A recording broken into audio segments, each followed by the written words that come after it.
Lucas Bauchet, tu es le président du motoclub RN66. Là tu es avec toute ton équipe. Là, c'est les grandes préparations. Mais préparations de quoi? Effectivement, là, on est une bonne équipe tous les week-ends et plus encore. Donc là, on prépare la 33e course dans la boue, donc qui aura lieu les 26 et 27 juillet prochains à Saint-Maurice-sur-Moselle. Donc on est dans les starting blocks. Saint-Maurice-sur-Moselle, oui, mais où exactement? Alors la course se situe au derrière des prés, dans la vallée des Charbonniers. Donc de toute façon, on peut pas se tromper, hein. C'est indiqué et puis on suit les panneaux, on peut pas se tromper, on tombera dessus tout de suite. On va faire un petit pour une historique, mais pourquoi une course à la boue à Saint-Maurice? Alors ça, là, c'est une très bonne question. Non, ça date. Donc là, c'est la 33e édition, mais donc il y a eu une année en moins avec le Covid. Mais la première édition a été faite en 1991, donc toujours par le motoclub RN66, dont mon père Denis Bauchet était le président. Et en fait, c'est une idée un petit peu farfelue. Donc c'est une course originaire des États-Unis de base, sur le principe. Et en fait, voilà, après un voyage là-bas, ils ont dit pourquoi pas créer une course de la boue ici en France. On pense que ça peut prendre et puis en fait ça a pris, puisque la première édition, je crois, il devait être 15 pilotes et il y avait dû avoir une centaine de personnes, et là aujourd'hui on est à 170 pilotes et on accueille pas loin de 3-4 000 personnes dans le week-end, quoi. Et puis le site est beau aussi. C'est un site magnifique. C'est vrai que les premières années, c'était sur un autre site sur Saint-Maurice qui était bien aussi, mais moins adapté.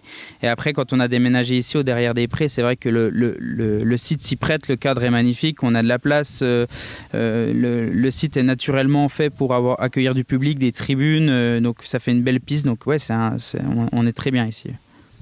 Donc tu m'as dit c'est le 26 et le 27, c'est ça? Oui, c'est ça, 26 et 27. Donc, on a la course qui commence le samedi après-midi, donc le 26. Ensuite, le samedi soir, on a plusieurs animations. On a une course de mobilette. On a plusieurs trucs comme ça. Et on a aussi un concert, donc le samedi soir, qui est en entrée libre, en entrée gratuite, avec un repas campagnard qui est proposé, avec un plateau repas. Et donc ensuite, on continue le dimanche avec une manche le matin et une manche l'après-midi, avec pareil des animations entre-temps pour faire du spectacle. Et puis j'imagine des grandes finales le dimanche en fin d'après-midi? Oui, c'est ça, le dimanche en fin d'après-midi, c'est là qu'il y a, on va dire, le plus de spectacles. Donc on a les finales, notamment les finales en double en moto, donc où les motos partent deux par deux. Donc ça plaît beaucoup parce que c'est assez spectaculaire. Et donc ensuite, on a tous les meilleurs pilotes de chaque catégorie qui courent en fin d'après-midi. Donc ouais, ça promet du grand spectacle. Ouais, en parlant de catégorie, en fait, il y a quoi comme catégorie en voiture et puis en moto? Alors en tout, on a 9 catégories. Alors en auto, on va avoir des catégories typées origine, donc ça soit 2 roues motrices ou 4 roues motrices. Et ensuite, on a des catégories prototypes, donc P2, P4, donc c'est des prototypes 2 roues motrices, et on a aussi des prototypes 4 roues motrices. Donc là, c'est vraiment complètement libre, hein, on peut mettre la motorisation qu'on veut. Bon, on a un règlement bien précis pour tous les aspects sécuritaires notamment, mais après, c'est vraiment libre à chacun de faire son véhicule. On a aussi une catégorie qui s'appelle hybride, donc ça veut dire que c'est des autos avec la motorisation de moto à l'intérieur, donc comme des kartings. Donc ça, pareil, ça va à une vitesse phénoménale. Et ensuite, on a des catégories moto. Alors pareil, des catégories moto d'origine, donc type moto de cross, où c'est que là le spectacle est magnifique, ou aussi avec ces fameuses finales en double. Et ensuite, on a le clou du spectacle, donc c'est les catégories moto prototype, où là c'est des motos de plus de 600 cm3 construites spécialement pour l'occasion, et c'est la catégorie la plus rapide du week-end, quoi. Et là, dit la course de la boue, en fait c'est une course dans une fosse de flotte avec de la boue. Et de quelle longueur, quelle largeur, et il y a déjà à peu près les records pour le passer. Ah oui, effectivement, donc c'est une piste qui est bien calée, donc elle fait 82 mètres de long exactement. Alors on a tendance à dire 80 ou 85, mais voilà, c'est à peu près 82 mètres.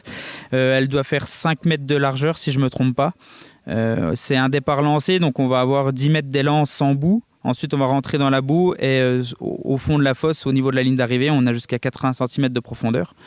Donc voilà, c'est une piste qu'on essaie de garder de la même façon tout le week-end, pour que ça soit équitable forcément.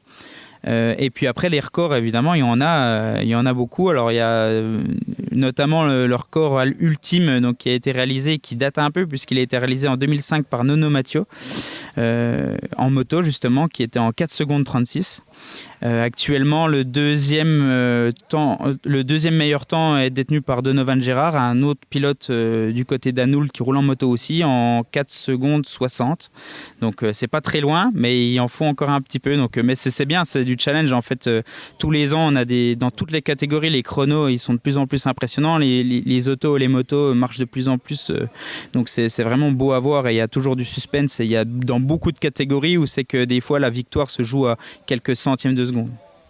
Oui, parce que comme tu dis, 4-5 secondes, ça va quoi, parce que ça va vite, mais ça vaut le coup d'être vu. Ah ouais, non, c'est sûr, ça va vite, mais ouais, ça vaut le coup parce que c'est une course qui est unique en France. Hein. Actuellement, on préférerait qu'on ne soit pas les seuls en France, mais actuellement, on est la seule course en France. Donc c'est vrai que c'est quelque chose qu'on voit nulle part ailleurs, qu'on soit novice ou alors passionné de mécanique ou pas, même parce que c'est vraiment accessible à tout le monde. C'est un spectacle très impressionnant qui plaît. Il y a des gens qui viennent vraiment rouler pour la performance. Il y en a d'autres qui viennent plutôt pour s'amuser, donc c'est aussi un peu du folklore. Donc il y en a pour tout le monde et c'est quelque chose vraiment à voir. Il y a un petit mot aussi sur... c'est bien les coureurs, le public. C'est combien de bénévoles ? Eh ben, on est pas loin de 120 bénévoles sur le week-end. Donc durant le week-end, 120 bénévoles. Et puis après, bien sûr, tous les week-ends avant, le travail commence dès le printemps, voire au début de l'hiver, pour préparer tout l'aspect administratif notamment, mais aussi tout le terrain, l'entretien du terrain, la mise en place. Donc c'est beaucoup de travail. Et on a une équipe vraiment qui est en or parce que en fait tout roule, tout le monde connaît son poste à la perfection et ça marche très bien. Rendez-vous le 26-27, c'est ça, mais je crois que tu vas faire un petit cadeau aux auditeurs. Oui, bien sûr. Donc, le Motoclub RN66 offre 2 places pour une entrée, 2 places pour 2 personnes pour une entrée à la course de la boue pour les 2 jours, pour le week-end complet. Donc, Radio des Ballons se chargera de... Et on les fera gagner à travers un jeu. Voilà, donc c'est parfait. Donc on espère que les personnes qui vont gagner ces places viendront et aimeront ce qu'ils verront. Eh ben merci à vous.